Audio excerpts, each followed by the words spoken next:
Welcome to the Outtake Show. The show will give us the landest opinions within the movie and TV world. We got the host of the most, Yard Man June is in the building. We also got the silent assassin as well, Mazzaveli. Yes, a very hype intro for a very. I mean, it's pretty hype. It's pretty cool. It is pretty high. It's pretty It's cool. pretty, It's kind of it's sad as pretty well. rad. Yeah. Get sick. Pulls on the heartstrings. But they're funny as hell, man. They are funny as hell. We're going to be talking about Queer as Punk, a documentary film that was part of Queer East Film Festival. Which will be running from the 1st of May to the 6th of June. Nice. And was directed by Yiwen Chen, which follows a band called Shadam, which is 70% Malaysian punk band that talks about the LGBT rights in conservative country. And it follows them over a period of 6 years. 6 years. I didn't know that until you just put that on the board just now. That's crazy. I saw a small interview with the director, and she spoke about how she started off as a journalist, and I think she always wanted to tell a story on a queer on queer people or the queer community. I think she already had like somewhat of information about this band. I guess time kind of fell in line because they said they were going to go on a tour, so she saw it as a perfect opportunity to document their experience because they're bouncing around different places of the world, and so yeah, it follows them over 6 years. Is nuts though. Yeah. It's nuts. And we It's see it it's in like film, that film Boyhood, isn't it? When they followed him over like 10 years or something crazy like that. And I guess we do feel it because we're following the whole band and the trials and tribulations that they're going through. We're learning a lot about Malaysia and their laws. Like obviously their political laws is insane. Like they literally ban queer people. You can't have it in movies. You can't have it in TV shows. You can't promote it. ID cards kind of hard to sort out. Yeah.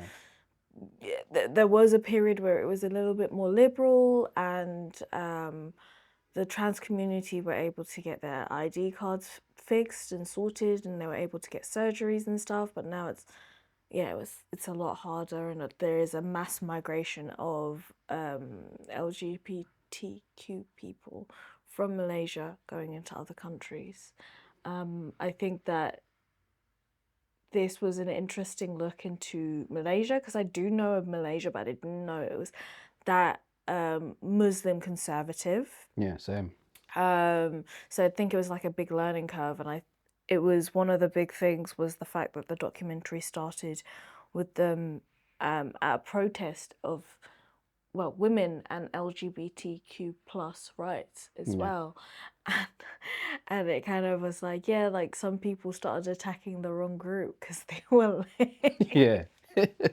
And that's the thing, like this documentary, like it touches on a really like serious topic, but what I really loved about it was the balance of like information but also like showing the day-to-day life of like just human beings. Like they were so charismatic and so hilarious. Like the transgender male was like so like charismatic. Yo-yo. Like throughout. I think it's Yo-yo. Yo-yo.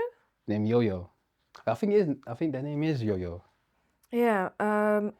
Yeah. Let me get it up. Don't worry. I'll search it. There, but yeah, they were hilarious, and it was just interesting to look into their world through a punk band, and the punk band was like very political in a lot of ways.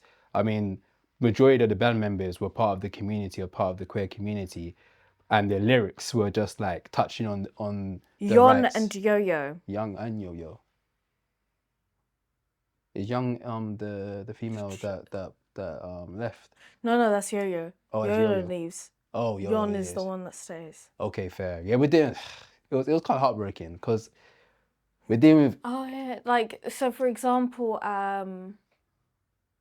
Yon has a partner. Her name's Jade, isn't it?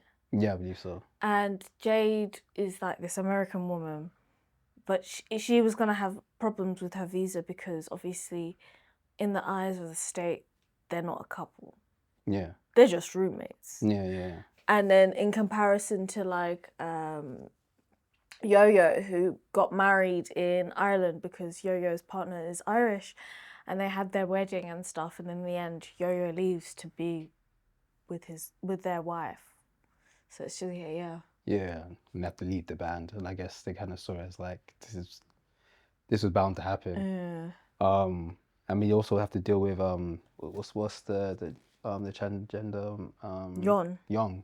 Young was hilarious. Young? Sorry, No, they're all really. Shaddam? Yeah. Shaddam as a band is hilarious. I feel like if I'm kind of annoyed that this is how I found out about them, because I feel like it's a punk band that I would. You would definitely vibe Yeah, out. I would The vibe lyrics, with. the song lyrics were hilarious. It was like political stances and just rocking out to it. You know what I mean? I didn't even know like Malaysia had like somewhat of like a punk rock scene as well. So that was very interesting to see that world. But it was very heartbreaking. It was funny to watch in terms of the people and how funny they were, but like the stuff they were going through was quite heartbreaking because essentially they just wanted to live their lives in the place they was they couldn't. There were just a lot of rules and regulations and restrictions and stuff that kind of really hindered them from like living life. So like Yon was talking about how like changing his identification card made it hard for him to be able to vote, because the card says female, but you look up at him and you see that's a man. Yeah. And so then they were having to be like, oh, you need to fill out the form. And it was like the form was basically saying not that he's changed his identity, but more that he's voting for someone who couldn't come on the day. Yeah. There was a lot of But that bro going is on. standing right in front of you. Yeah, Do you know what I there mean? was a lot of that. I was quite scared for him as well because he was like one of the few people in the band that was staying and kind of like proudly in his stance of like, this is who I am. I know he spoke about briefly about his family and how they reacted to everything. Also, him losing his job as well. So like, obviously, And then also there was around that time where there were like trans people being attacked yeah, by police officers. yeah, And then it was just like a bit scary and trying to do all of this. They also did like an interview with Vice back in 2019. okay. Yeah, so I'd definitely recommend people like have a few browse through that as well. What would you say is the main message you got from this documentary? I mean, outside punk has always been very political, very politically charged, because it's always talking about people's lived experiences. And I think for me, the biggest thing that I learned about it was the amount of tension there is in Malaysia. I didn't expect it to be so regulated like that. Yeah, to a T. Yeah. Yeah, I saw stuff like, I was seeing some, just doing a little bit of research into it, and like they have like, if they do any films on anyone within that community, the film has to end with them repenting for their sins. Like it can't end with them. It's either they die or they repent for what they've done. So like the rules there are very severe and very harsh. So it's like, yeah, it was an eye opener for me watching this documentary.